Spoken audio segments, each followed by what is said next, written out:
Okay, now to office meetings. Yeah, the cost of poorly organised meetings is estimated, I didn't even know they could do this, it's estimated to be nearly $400 billion this year. And that's just in the US alone. You know, Tesla and SpaceX founder Elon Musk, he famously urged staff just to walk out. He said, walk out of unproductive meetings. Yeah, so what is wrong with meetings and how can it be fixed? Well, Dr. Stephen Rogelberg is Professor of Organizational Science and the author of The Surprising Science of Meetings, and he joins us from Washington. And Stephen, really excited to have you with us. And listen, you're talking to somebody who works for an organisation that loves their meetings. The BBC management have meetings about a meeting. It's crazy. But out of the 55 million meetings that take place where you are, how many of them are a waste of time, do you reckon?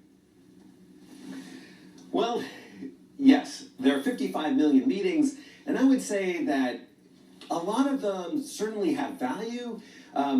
It's really the amount of time in each meeting that's wasted. So I would estimate that around 50% of time in meetings is just not well spent. So while there's always nuggets that you take away from the meeting, there's still so much time that's not productive. Yeah, and so, you know, when you're putting the research together for your book, I think you spoke to, 5,000 workers across a range of industries. Well, what are the key complaints? What's the common theme? Well, there's so many complaints. I think people are upset that they're being called to meetings that they don't really need to be there. They're upset that the leader is not really actively leading the meeting. They're upset that there's certain individuals that are dominating. They're just upset that they're wasting time. Right, so it's wasting time. So listen, what is this surprising science? Well, I think the thing that's most surprising is that there actually is a science. Yeah, that's what I'm thinking. So I've been doing this research on meetings for, gosh, I think 20 years now. And there's a lot that the science can say about how to truly solve this meeting problem. There are so many different techniques and approaches that meeting leaders can use to help make this time more productive and effective for all. So just briefly, what are a few tips, if you will, for leaders to get a good quality meeting? Sure.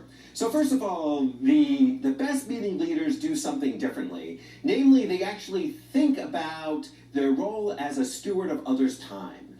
And once you have that mindset of being a steward of others' time, you start to make choices about the meeting. You start to think carefully about who truly needs to be there, is the meeting relevant, and you embrace your role as a facilitator. So as opposed to just dialing it in, you're active. So for example, think about agendas. Our research suggests that agendas really aren't predictive of meeting effectiveness. And this shouldn't be a surprise to us in that 50% of agendas are recycled. So here's one tip for meeting leaders when it comes to agendas. Instead of framing them as topics to be addressed, consider framing them as questions to be answered. By framing them as questions to be answered, A, you know more who needs to be there. B, you know when to end the meeting because the questions indeed have been answered. And C, if you can't think of any questions, you likely don't need a meeting. And on that note, we're running out of time. Dr. Stephen Rogelberg, we appreciate it. Good luck with your book. I think we're going to get some copies over here for our management. There you go. Okay, thanks for joining us from Washington.